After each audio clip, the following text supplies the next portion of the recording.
vocês? Olha eu aqui mais uma vez para mais uma aula, ok? Antes de começarmos nossas aulas, pegue aí um caderno, lápis e borracha para fazer os registros de anotações. Hoje vamos fazer a correção da apostila 3. Vamos ler esse texto comigo da atividade 1. Vamos ler com bastante atenção o texto que segue. Texto 1. Antes de lermos o texto, vamos prestar atenção nas características desse texto, a sua composição. Aqui em cima fica o título, vem todo o texto e sua construção, a moral e o escritor. Vamos anotando aí bem direitinho, ok? Agora vamos ler. Os viajantes e o urso. Dois amigos viajavam junto pelo mesmo caminho, quando um urso lhe apareceu-lhe, de repente. O homem que ia na frente subiu numa árvore e lá se escondeu. O outro, estando para ser apanhado, caiu no chão, fingiu-se de morto. Quando o urso aproximou dele o focinho e revirou de todos os lados, ele reteve a respiração, pois dizem que o urso não toca em animal morto. Depois que o urso se afastou, o homem que estava na árvore desceu e perguntou o que o urso lhe havia dito ao ouvido.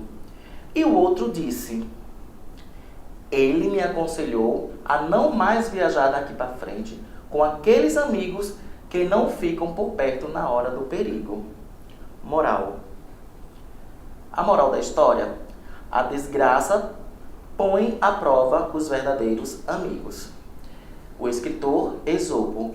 Fábulas completas, vocês encontram na segunda edição São Paulo, da Editora Moderna, 2004, página 143. Agora, vamos praticar um pouco? Atividade 2. Vamos pensar um pouquinho sobre o texto que você acabou de ler? Vamos lá, para a gente dar uma resposta aí correta? O texto lido é uma receita, um conto, uma fábula ou um convite? E aí, fizeram as anotações direitinho? Acertou quem marcou lá uma fábula. Parabéns, pessoal. Estou gostando de ver, hein? E a moral do texto nos traz... Vamos pensar direitinho o que uma moral nos traz? Ela traz um ensinamento, um modo de fazer algo, um relato de uma experiência vivida ou um divertimento?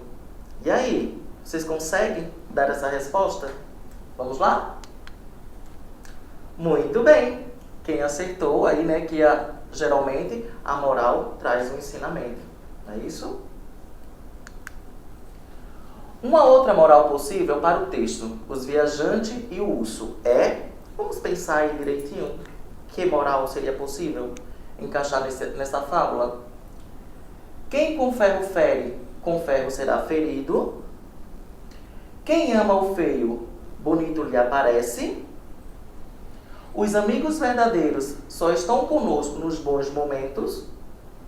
Os verdadeiros amigos estão conosco nos bons e nos maus momentos. E aí, pessoal? Vamos descobrir? Vamos dar uma resposta bem eficaz aí?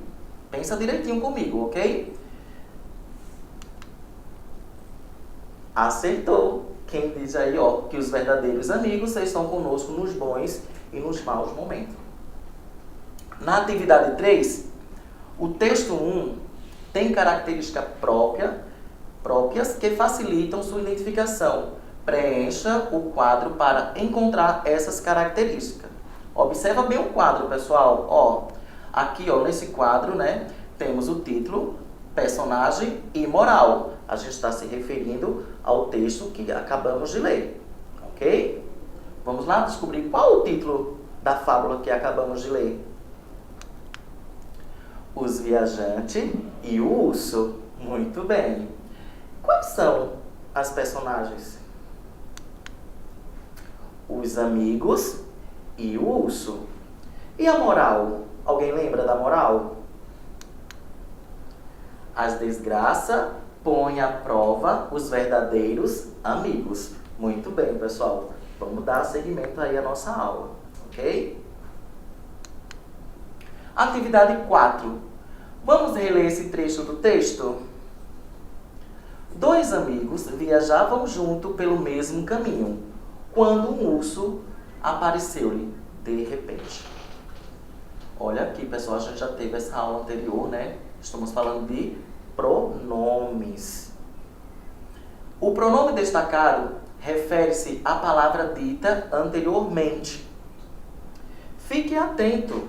Em um texto, muitas vezes precisamos substituir algumas palavras por outra, para evitar a repetição desnecessária e garantir que o texto tenha uma continuidade. Algumas dessas palavras chamamos de pronomes. Então, aqui nesse trecho, esse pronome lhes está se referindo a quem? São os viajantes? Ao caminho? Os dois amigos? Ou o urso? Vamos lá? Esse pronome está se referindo aos dois amigos. Muito bem. Atividade 5. Agora vamos ler outra fábula. Ok? Fica ligadinho aí, ó. Você já conhece toda a estrutura de uma fábula e suas características. Não é isso? Anotaram direitinho aí no caderno? Bem, texto 3. A coruja e a águia. Coruja e águia, depois de muitas brigas, resolveram fazer as pazes. Basta de guerra, disse a coruja. O mundo é grande e tolice maior que o mundo é andarmos a comer os filhotes uma da outra. Perfeitamente, respondeu a águia. Também eu não quero outra coisa. Nesse caso, combinemos isso. De agora em diante, não comerás nunca os meus filhotes. Muito bem. Mas como posso distinguir os teus filhotes? Coisa fácil. Sempre que encontrares uns borrachos lindo, bem feitinho de corpo, alegre, cheio de uma graça especial, que não existe em filhote nenhum em outra ave, já sabe, são os meus. Está feito, concluiu a águia.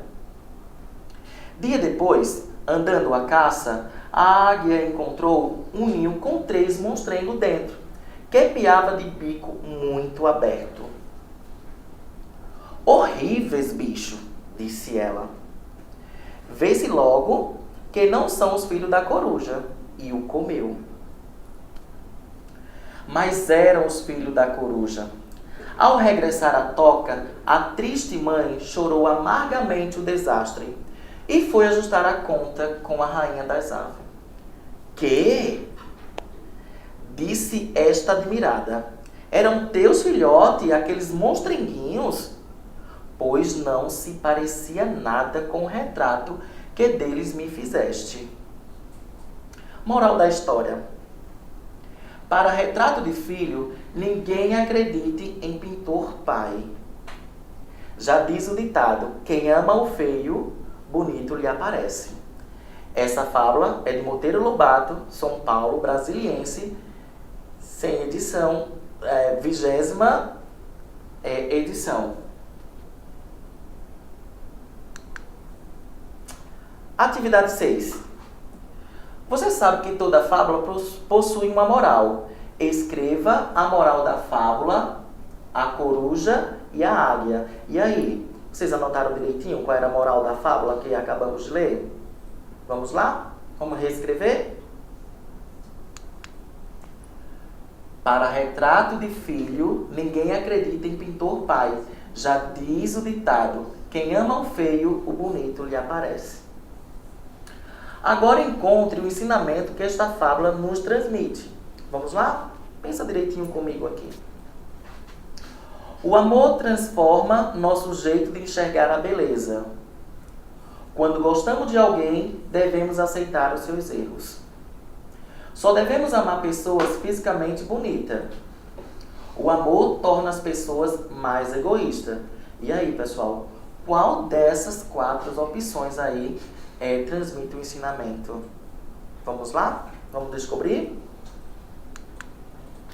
O amor transforma nosso jeito de enxergar a beleza. Muito bem, pessoal. Vamos dar continuidade. Atividade 7.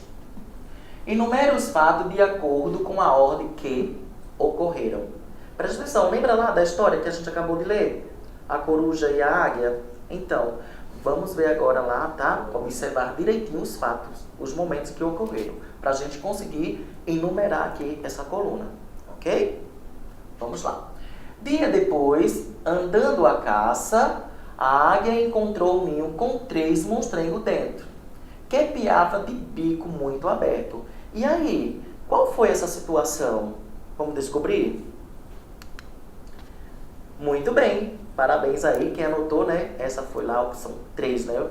O fato, terceiro fato ocorrido. A coruja e a águia, depois de muita briga, resolveram fazer as pazes. E aí? Isso foi no início do texto, no meio do texto, no final do texto. E aí? Vamos enumerar qual foi, onde ocorreu esse fato? Muito bem, está logo no início do texto, não é isso? Nesse caso, combinemos isso. De agora em diante, não comerás nunca os meus filhotes. E aí? Esse fato? Vamos lá descobrir novamente? Fato de número 2, né, pessoal? Ocorreu na segunda situação do texto. Horríveis, bicho, disse ela. Vê-se logo que não são os filhos da coruja. E os comeu-os. Vamos lá descobrir? Ocorreu, né, na 4 opção, essa aí, não é isso?